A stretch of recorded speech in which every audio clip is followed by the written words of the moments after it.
I'm wondering what's going to happen, I see a man appear. It was his commanding officer. He was standing some distance away and he gave a very sharp order in Japanese. And the man immediately responded to this and he called him over, told him he'd got to accompany him, and the two of them walked away into the light. And I knew that the commanding officer was going to very gently, or as however that man would respond, he was going to explain to him that he need not be concerned that he had dishonoured himself. Now that was interesting. That was the right fit to solve this problem. I don't go round fishing, you know what I mean?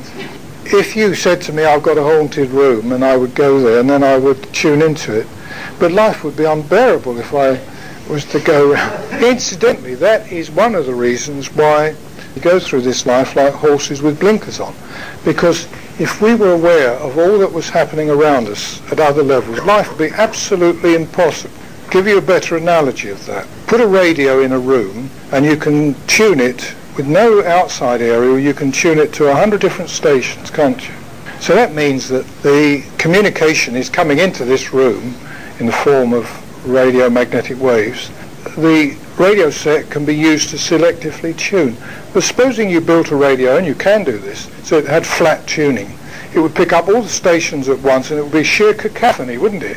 Now, in a similar way, if we had flat tuning, our life would be miserable. So not only are we more particularly tuned, but we're also damped down a lot so that we pick very little up from the other side. It's protective, purely protective.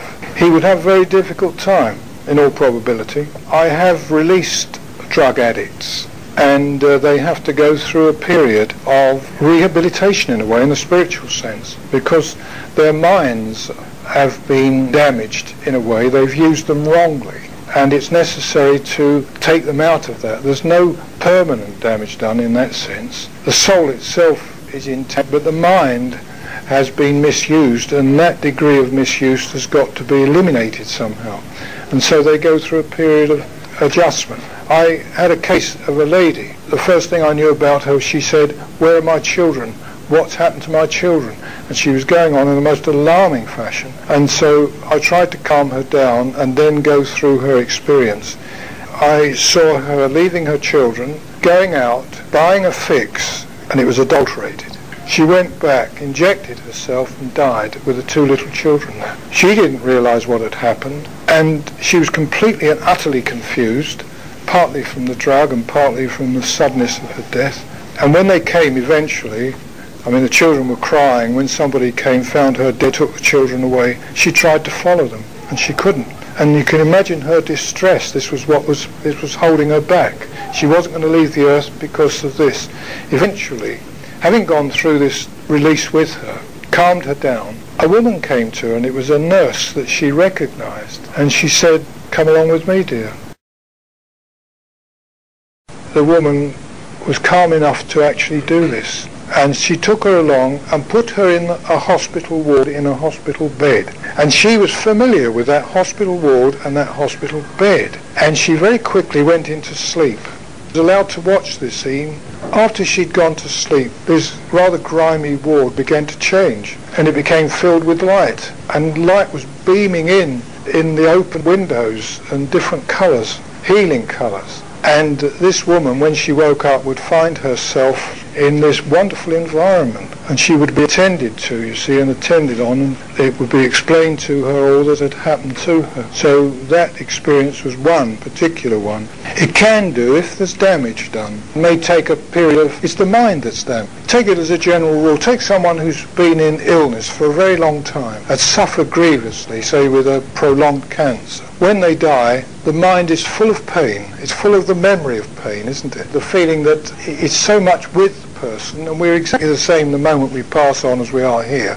Take all that with us, momentarily at least, or for a little while. So what is normally done is to take that person and put them into a state of sleep in what corresponds to a hospital, but far nicer than anything we know here. Healing methods are used often in the form of different rays of light until that person finally wakes up. They'll probably come into consciousness and then fade back into sleep several times. They may even do that with somebody present who's one of their loved ones. And then when they eventually come out of it, they may find a loved one with them. But the same applies to someone suffering from alcohol. They need to be taken out of the obsessive need for alcohol. We're all responsible for ourselves. We're given the free will to abuse ourselves or otherwise. If we abuse ourselves, one of the consequences is that any damage we do has eventually got to be put right.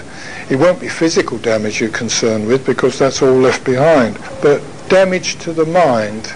Suicides, there is a general, but it is a very general rule, that a suicide will not be released to the levels that we were talking about until the end of their natural life, what would have been the end of their natural life. This is what generally happens. But having said that, I've met cases where the circumstances in which the suicide died are so oppressive and appalling that there is some alleviation of this.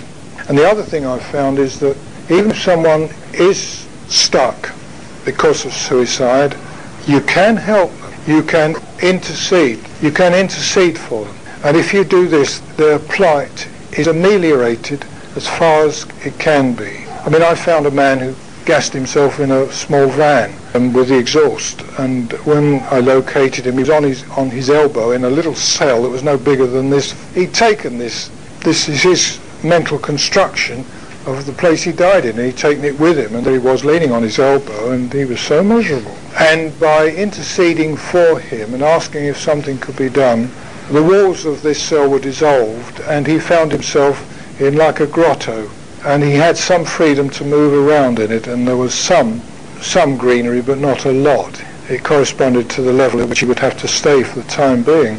But it's very important, if you know anybody who's committed suicide, to think of them, to send them thoughts of love. They need that support more than perhaps any other class of spirit. They do need that so much.